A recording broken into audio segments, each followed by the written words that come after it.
Good morning, class. Thanks for coming by the school parking lot and picking up your bag of clay. And thanks for not running over me in the parking lot. Not like that one kid. Yeah, that kid's getting an F.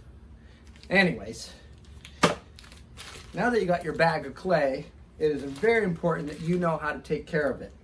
There is a big reason why clay is in a plastic bag, because in this clay body is good old H2O, and if you leave it open, the water will escape it and the clay will not be malleable as you need it to be. Now let me tell you just a little bit about this clay.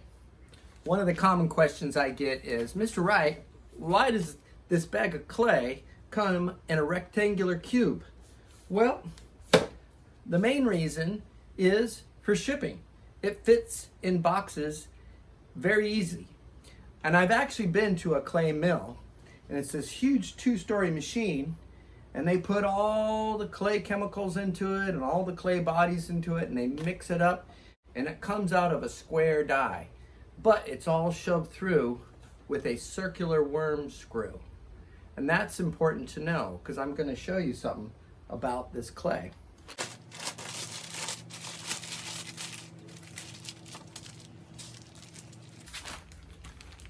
Ideally, we should get our clay in cylinders, because when it comes through the worm screw, it's this area right here that's wound really tight.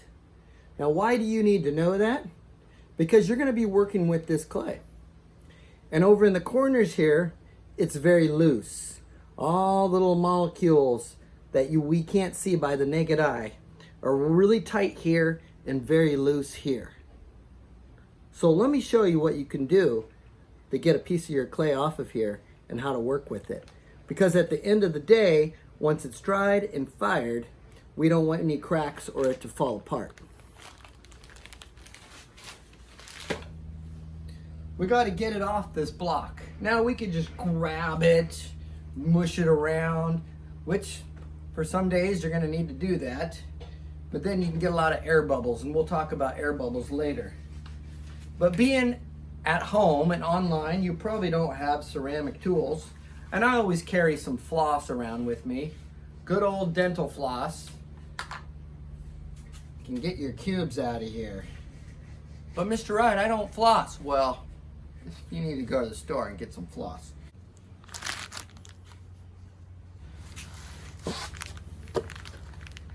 And so I cut a little cube like this, and I flip it up like that. And I got myself a little cube here. Now remember what I talked about, it being really tight and really loose here. So what I'm going to do is take this piece of clay and really just smush it around with my hand. Loosen everything up.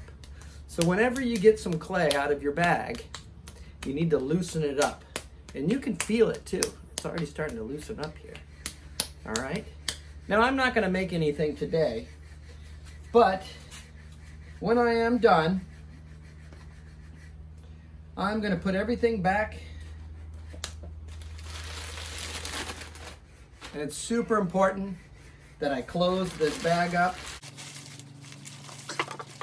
and make sure no air is exposed to it. Now I already lost the tie. That happens a lot. So a lot of times what I do is I take it and flip it upside down like that. I also believe in having a good workspace. And being at home, sometimes we get a little clutter around, so we got to create a workspace. So wherever you put your bag of clay, make sure